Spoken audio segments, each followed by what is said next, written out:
ketika seorang istri pengen mengeluarkan zakatnya atas nama suami, maka harus ada izin dulu. Kemudian atas nama taukil.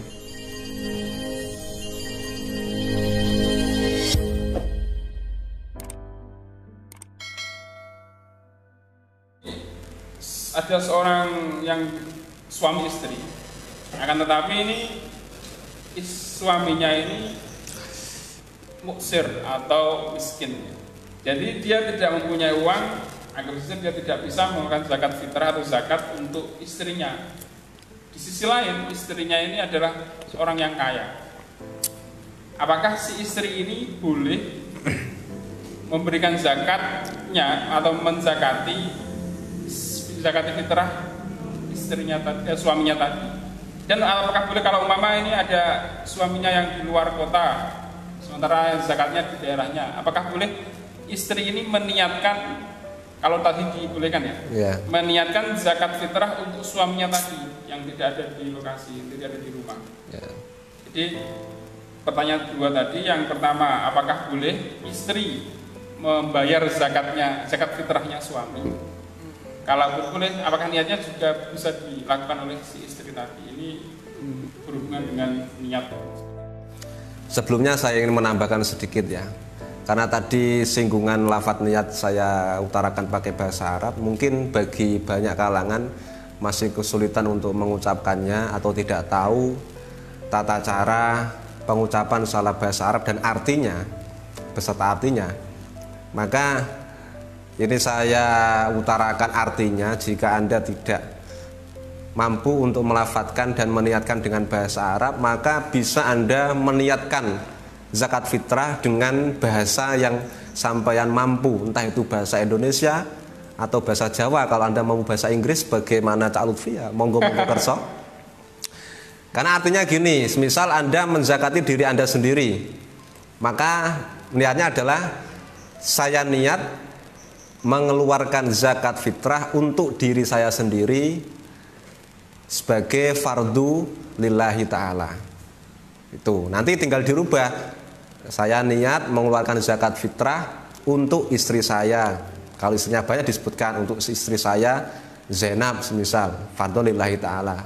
Kemudian dirubah lagi kalau untuk anaknya, saya niat mengeluarkan zakat fitrah untuk anak laki-laki saya bernama Khalid tadi, fardu lillahi ta'ala. Kemudian kalau anaknya perempuan, saya niat mengeluarkan zakat fitrah untuk anak perempuan saya, siapa namanya, kalau anaknya banyak disebutkan fardu lillahi ta'ala. Itu artinya. Sehingga kalau Anda kesulitan untuk mengucapkan bahasa Arab dan meniatkan dengan bahasa Arab, cukup dikerentekkan dikerentekno dengan menggunakan bahasa yang sampean punya dengan arti yang sama tadi. Oke, untuk menjawab pertanyaan yang masuk tadi mengenai seorang istri bolehkah mengeluarkan zakat atas nama suaminya. Jadi bukan memberikan zakat kepada suami, tapi mengeluarkan zakat atas nama suaminya. Ya. Terima kasih atas pertanyaannya.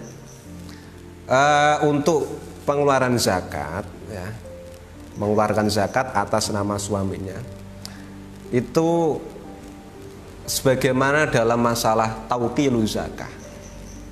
Sebagaimana dalam tauqilu zakah.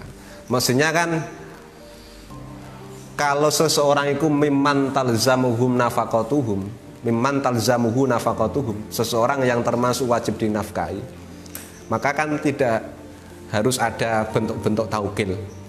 Artinya dia langsung bisa untuk meniat atas nama itu, kecuali memang orangnya tidak tahu lah ya. Kalau orangnya tahu ya nggak usah saya wakal tuh laka, tidak usah seperti itu. Misal sampan punya istri, istrinya sampan tahu sampan mau mengeluarkan zakat fitrah, kemudian sampan langsung niat nawaitu an ukhrija zakat fitri an zaujati, bisa, walaupun tidak ada senggot taukil dari istri dulu.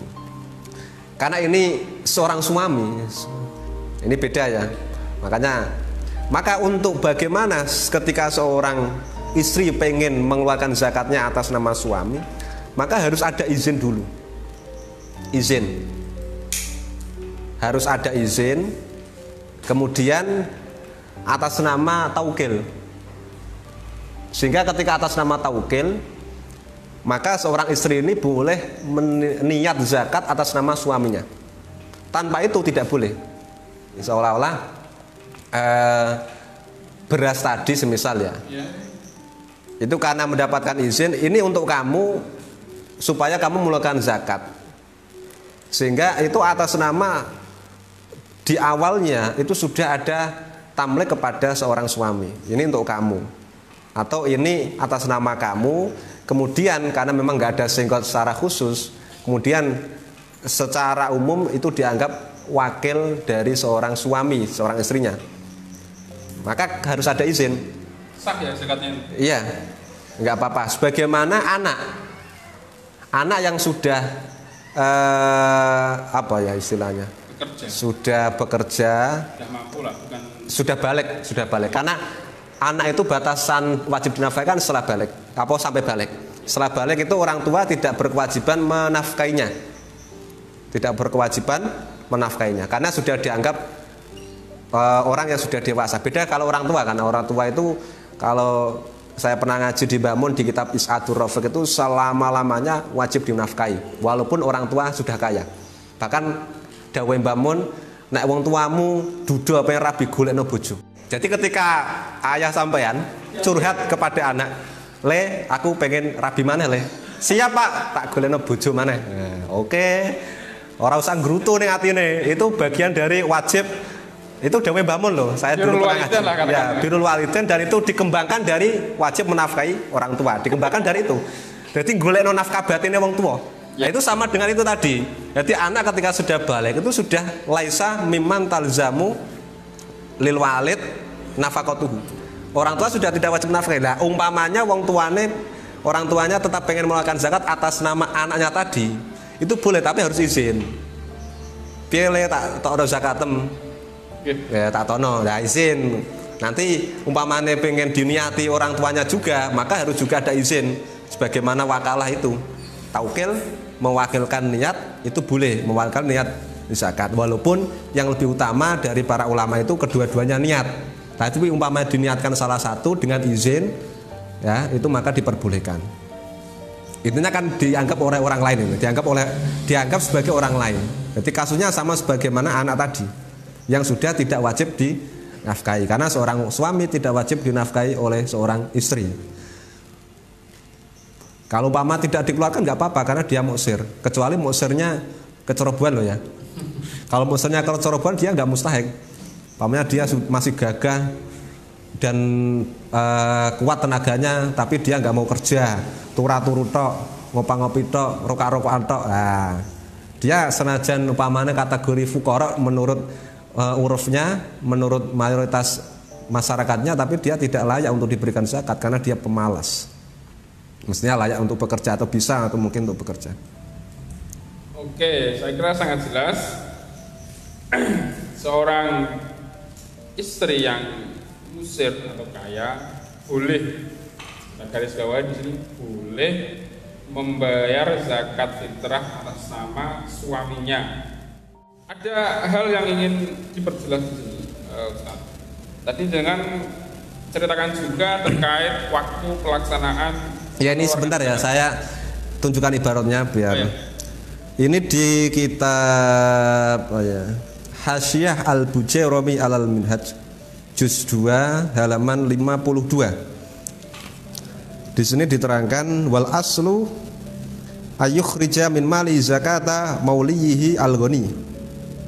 Li'annahu yastaqilu bitamliki bi khilafi ghairi mauliyihi kawaladin rasyidin wa ajnabiyin, orang lain, anak yang sudah pintar kemudian atau orang lain. La yajuzu ikhraju anhu, atas nama orang tadi, anak yang sudah rasyid atau orang lain, illa biiznihi, kecuali mendapatkan persetujuan atau izin dari yang bersangkutan untuk disakati. Karena apa? Karena itu bukan orang-orang yang sudah tidak, atau orang-orang yang tidak kategori wajib dinafkahi. Amma la wajabat nafaqatuhu fala yahtaju ila iznihi li'annahu mukhatabun biha.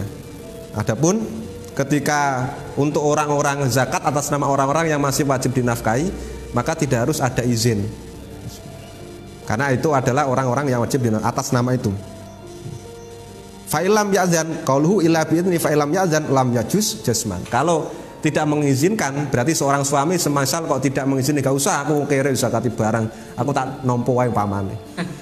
Maka tidak boleh kalau tidak ada izin. Karena apa? Li annaha ibadatun taftaqiru li niyatin fala tasqutu anil mukallaf biduni idznihi. Kemudian ini bersinggungan dengan niat karena memang menurut mayoritas itu lebih utamanya itu dua-duanya niat. Walaupun ada sebagian yang memperbolehkan cukup dari yang pihak yang ingin mengeluarkan untuk niat. Ini ibaratnya dari kitab Hasyiah Al-Bujairun. Ya. Jelas intinya harus izin suaminya, ketika istri tadi tidak mengeluarkan zakat ataupun orang tua ingin mengeluarkan zakat dari anaknya yang sudah rasyid, yang sudah pintar, maka dia juga harus minta izin kepada anaknya. Oke.